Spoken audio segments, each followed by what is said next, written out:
এখন আপনারা দেখছেন বিনয়তন্ত্র। বিনয়তন্ত্র মানে নয় কোনো কুসংস্কার, নয় কোনো বুজরুকি বিদ্যা। বিনয়তন্ত্র মানে মনোবিজ্ঞান ও আয়ুর্বেদের সংমিশ্রণে সমস্যার সমাধানের সহজ সরল পথ। নমস্কার, আমাদের আজকের ভিডিওতে আপনাদের সকলকে স্বাগত জানাই। আজ একটি বিশেষ যন্ত্রম আপনাদেরকে দেওয়া হবে। যারা মনে করছেন আপনাদের বাড়িতে সর্বদা একটা ভয় আতঙ্ক রয়েছে, কেউ হয়তো মনে করছেন আপনাদের বাড়িতে রয়েছে ভূত প্রেত, অথবা রয়েছে ব্ল্যাক ম্যাজিকের কুপ্রভাব, বা রয়েছে শত্রুর ভয়, তারা উল্লিখিত সমস্যাগুলি থেকে মুক্তি পেতে আজকের এই যন্ত্রটি প্রয়োগ করুন। এই যন্ত্রটি প্রয়োগ করতে হবে পলহারিণী অমাবস্যার রাতে, অর্থাৎ 16ই মে। অমাবস্যা প্রারম্ভ হচ্ছে 31শে বৈশাখ শুক্রবার শেষ রাত্রি 4:02 থেকে এবং সমাপ্তি হচ্ছে 1লা জ্যৈষ্ঠ শনিবার রাত্রি 1:51।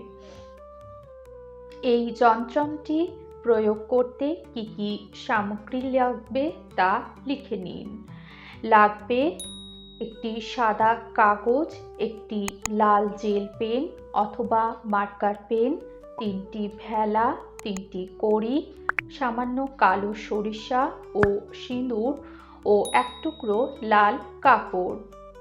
উল্লিখিত সময়ে স্নান করে শুদ্ধ বস্ত্র পরে ঠাকুরের কাছে অথবা যে কোনো পবিত্র স্থানে ধূপ দীপ জ্বালিয়ে বসুন। এবার স্ক্রিনে দেওয়া যন্ত্রটি সাদা কাগজের ওপর লাল জেল পেন অথবা মার্কার পেন দিয়ে সুন্দরভাবে অঙ্কন করুন। এবার লাল কাপড়ের ওপরে 3টি ভেলা, 3টি কড়ি, সামান্য কালো সরিষা ও সামান্য সিঁদুর ছড়িয়ে দিন এবং তার উপর সাদা কাগজে আঁকা যন্ত্রটি রেখে দিন। এবার এই মন্ত্রটি পাঠ করুন। ওম ক্রিং মা রক্ষাকালী সর্ব অশুভ শক্তি বিনাশ কুরু কুরু স্বাহা। এই মন্ত্রটি একবার পাঠ করবেন ও সামগ্রীগুলির ওপর একটি ফু দেবেন।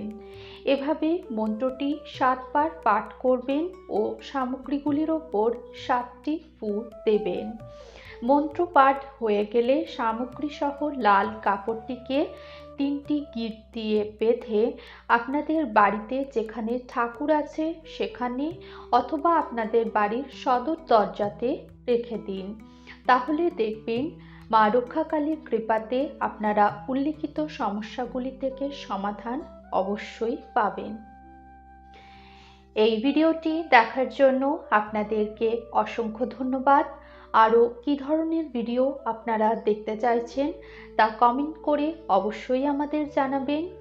ভিডিওটি ভালো লেগে থাকলে একটি লাইক শেয়ার করবেন। মা তারা ও সাইনাথ আপনাদের মঙ্গল করুন। সুস্থ থাকবেন, ভালো থাকবেন। নমস্কার।